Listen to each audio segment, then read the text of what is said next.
What's up, Capstone family? This is Drummond with Capstone Realty, and I'm coming at you on this Friday, the 26th of March. It is a rainy day outside, which is kind of nice. Looking forward to a weekend where it's a little bit muddy outside. But hey, wanted to get to this quickly. It's been an interesting week here in the Valley. Things are continuing to tighten up when it comes to houses on the market for sale, which is affecting all of our decisions as to whether or not to sell property or not. A couple things came up this week that I just wanted to reiterate, which I find is very, very, very important when coming up with whether or not to sell the property. Who do you have in your corner? So who is it that you have that you're asking questions of and really qualifying the decision to sell or to hold a property? Of course, we're in your corner, right? You got Capstone as your property manager, your realtor. But then who else is there that's really helping guide you along to making sure that the goals that you have are in fact those that, everybody's looking out for?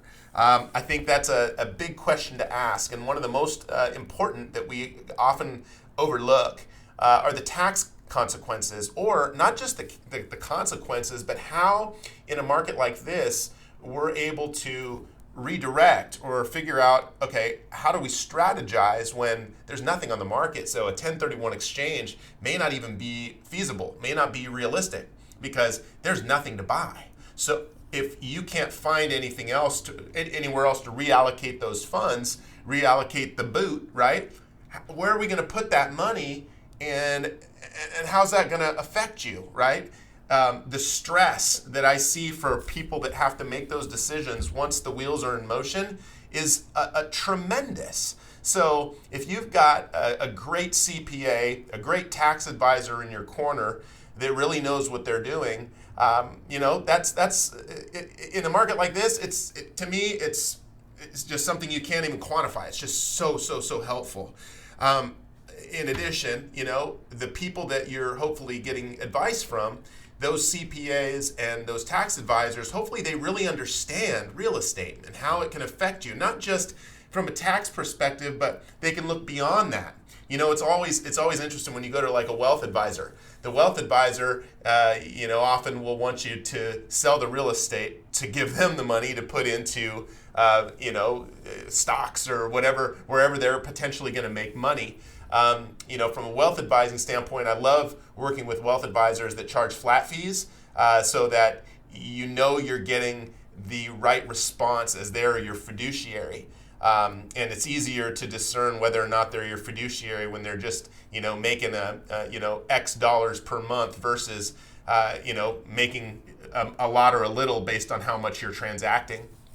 So again, back to, the tax side of it. If that tax advisor really knows what your goals are and knows how to get you there, it can be just the most helpful person right now to talk to, because there's so many things that are changing when it comes to taxes and, of course, real estate.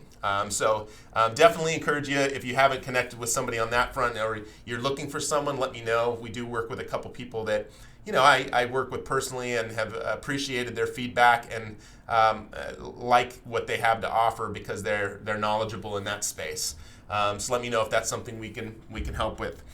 Interesting stat that I haven't been able to qualify yet, but I heard that 20% of buyers right now are coming in with cash. I believe it. What we're seeing on offers, it makes sense. But what's happening is you've got all these people coming from other states. It might be California, it might be the East Coast, it might be wherever, but they're coming in with cash, and they're coming in with jobs that don't necessarily require them to continue to work from California or wherever they are. So they're able to come in with a little more money and able to continue to jack this market up. We put a house on the market today for $950,000. I know I've been bringing it up the last couple of weeks. We had the coming soon. It went great. Now we went live late last night. We've had already 14 showings scheduled for today. We've got a few more for this weekend, and realistically, by Monday we'll have an offer. And I'm already fielding questions from agents, and the way that they're presenting offers right now is pretty amazing in that, they're taking things out of the contract. It's, removing the appraisal contingency. It's maybe setting it as is, like shortening the inspection period, like all of these things, and increasing the price above where we're even pushing it. So, hey, don't tell anybody, but when I'm listing houses right now in this market, like I'm jacking the price up higher than where any appraisal would even justify setting it. So it's like, it's a very, very interesting market. That as well, let's see. I think that's all I have for today. I think it's a very interesting week knowing that we have so many people that are coming to this area still. The numbers are shortening as to houses that are on the market are getting even shorter and shorter. So if you haven't checked out that site, I put a link in this email. So down below, there's a new link that basically shows our market stats on our website. And there's a new link that I put in there. And that link is closings that are, okay, so we've got the contract ratios. We've got the active listing counts in the MLS, which you'll be able to see, which right now shows as about 3,700 active. That's it in all of the MLS. Contract ratios, it's 3 for 1 right now. It's pretty nuts. Average monthly price per square foot on the rental side, so you can see that still going up, which is good to see regularly. Percent of closings with seller paid closing costs. That's on there. That's still continuing to go down. So buyers who were hoping that sellers would help them pay their closing costs in order to qualify, that's at less than 4% right now. That's amazing. We were at some points in the market, we've been as high as 25%. So that definitely shows you how the market has changed there. Under contract, weekly average list price per square foot, still continuing to go like this. It's nuts. And then the new one, we've got closings per month above list price. Check this one out. I won't tell you what it does. I won't spoil it for you. But look at those numbers. It's amazing.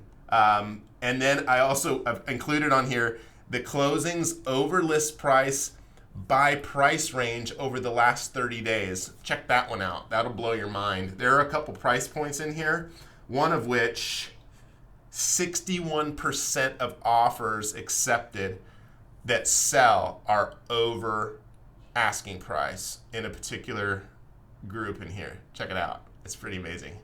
I know. It's like, I love looking at these numbers because it really helps paint the picture.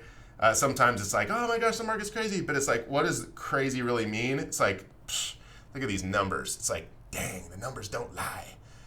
Thanks for watching. I appreciate you. Please subscribe if you haven't. If you'd like to see us pull up a topic or answer a particular question on this, please do so.